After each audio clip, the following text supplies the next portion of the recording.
Hi friends, welcome to Relax Recipes. இன்னைக்கு நம்ம ஒரு புளிக்குழம்பு ரெசிபி தாங்க பார்க்க போறோம். இது வழக்கமான புளிக்குழம்பு மாதிரி இல்லாம மீன் குழம்பு ஸ்டைல்ல நம்ம இன்னைக்கு புளிக்குழம்பு காரச்சாரமா வைக்க போறோங்க. இதுக்கு என்னென்ன பொருட்கள் தேவைன்னு பார்த்தலாம். நான் 1 கப் அளவுக்கு சின்ன வெங்காயம் எடுத்து வச்சிருக்கேன். இதுக்கு 4 தக்காளி எடுத்து வச்சிருக்கேங்க. எலுமிச்சம்பழ சைஸ் புளி கட்டியா கரைச்சி எடுத்து வச்சுக்கோங்க.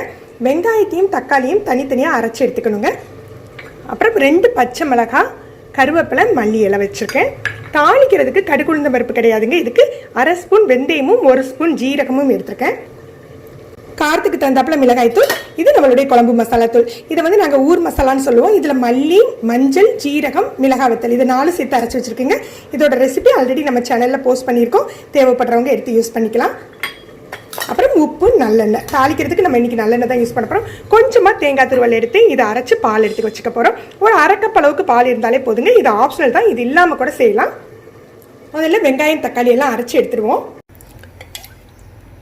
நல்லெண்ணெய் ஊற்றிக்கலாம். ஒரு 3 டேபிள் ஸ்பூன் நல்லெண்ணெய் சேர்த்துக்கிறேங்க. எண்ணெய் காஞ்சாக்கில் வெந்தயம் ஜீரகம் போட்டு தாளிச்சிடலாம். அப்புறம் கருவேப்பிலை, பச்சை மிளகாய், அரைச்சி வச்ச வெங்காயத்தை சேர்த்துடலாங்க. இப்போ நம்ம வெங்காயம் போட்டு வதக்கையில் உங்களுக்கு சீக்கிரம் அடி பிடிக்காது. ஆனால் இப்படி வெங்காயத்தை அரைச்சி போட்டிங்கன்னா சீக்கிரம் பிடிக்கிறதுக்கு சான்ஸ் இருக்குங்க. அதனால ஃப்ளேமை லோ பண்ணிட்டு நம்ம வதக்கலாம். வெங்காயம் பச்சை வாடை போய் நல்ல கலர் சேஞ்ச் ஆகணுங்க. அந்த அளவு வதக்கணும். லோ ஃப்ளேம்லேயே வச்சுக்கோங்க. வெங்காயம் நல்லா வதங்கிட்டு இப்போ நம்ம அரைச்சி வச்சிருக்க தக்காளியை சேர்த்துடலாம்.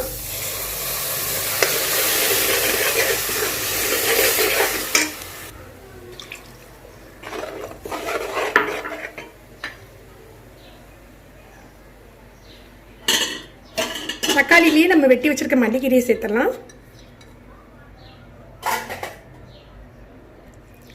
இப்போ கல் உப்பு போடுறதா இருந்தால் நீங்கள் தக்காளிலேயே போட்டுக்கோங்க. நல்லா கரைஞ்சிரும் உங்களுக்கு.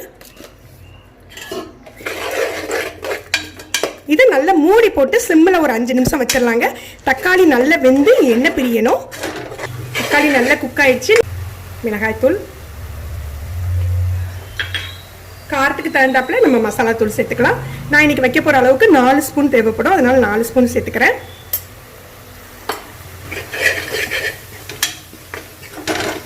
எண்ணெயில லேசா புரட்டி விட்டுறலாம்.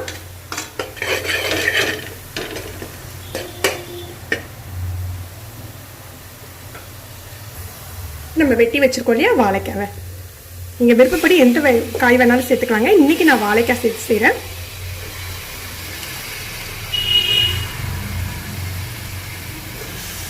இதை லேசாக மசாலாவில் புரட்டிட்டு அப்புறமா நம்ம புளி சேர்த்துக்கலாம்.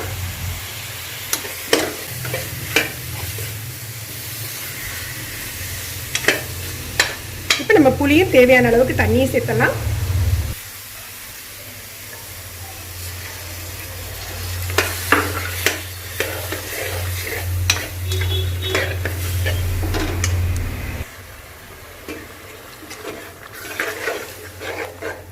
நம்ம ஒரு 1/2 கப் அளவுக்கு தேங்காய் பாலும் சேர்க்க போகிறோம். அதனால கன்சிஸ்டன்சி உங்களுக்கு எந்த அளவுக்கு கட்டியாக வேணுமோ அதுக்கு தகுந்தாப்புல தண்ணி சேர்த்துக்கோங்க. இப்போ உப்பு காரம் செக் பண்ணிக்கலாம். உப்பு காரம் செக் பண்ணிவிட்டு உங்களுக்கு தேவைப்பட்டால் போட்டுக்கோங்க. போட்டுட்டு மூடி போட்டு நம்ம வாழைக்காய் வேகிற வரைக்கும் வச்சிடலாம்.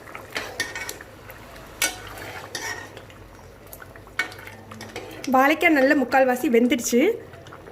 இந்த ஸ்டேஜில் நம்ம எடுத்து வச்சிருக்க தேங்காய் பாலை சேர்த்தலாம். தேங்காய் பால் வந்து ஆப்ஷனல் தாங்க. தேங்காய் பால் இல்லாமல் அப்படி காரச்சாரமாக நீங்கள் வைக்கிறனாலும் வச்சுக்கலாங்க. தேங்காய் பால் சேர்த்திங்க அப்படின்னா நல்லா கிளறி விட்டுட்டு சிம்மில் ஒரு 5 நிமிஷம் மூடி போட்டு வைங்க. எண்ணெய் பிரிகிற வரைக்கும் நம்ம மூடி போட்டு வச்சுருக்கணும். இந்த குழம்பு பார்த்தீங்கன்னா அப்படியே உங்களுக்கு மீன் குழம்பு டேஸ்ட்டில் இருக்குங்க. மீன் குழம்பு சாப்பிடணும்னு ஆசைப்படுறவங்க, இப்போ வந்து மீன் கிடைக்காம இருக்கிறவங்க, வீட்டில் இருக்க எந்த வெஜிடபிளை வச்சுனாலும் நீங்கள் இந்த மெத்தடில் ட்ரை பண்ணி பார்க்கலாம். இதை ட்ரை பண்ணி பாருங்கள். எப்படி இருந்ததுன்னு கமெண்ட் பண்ணுங்கள். இந்த வீடியோவை மறக்காமல் லைக் அண்ட் ஷேர் பண்ணுங்கள். இது வரைக்கும் நம்ம சேனலில் சப்ஸ்கிரைப் பண்ணாங்க சப்ஸ்கிரைப் பண்ணி கீழே உள்ள பெல் பட்டனை ப்ரெஸ் பண்ணுங்கள். அப்போ தான் நம்ம சேனலில் போடுற புது வீடியோக்களோட நோட்டிஃபிகேஷன் உங்களுக்கு இமீடியட்டாக கிடைக்கும். தேங்க்யூ.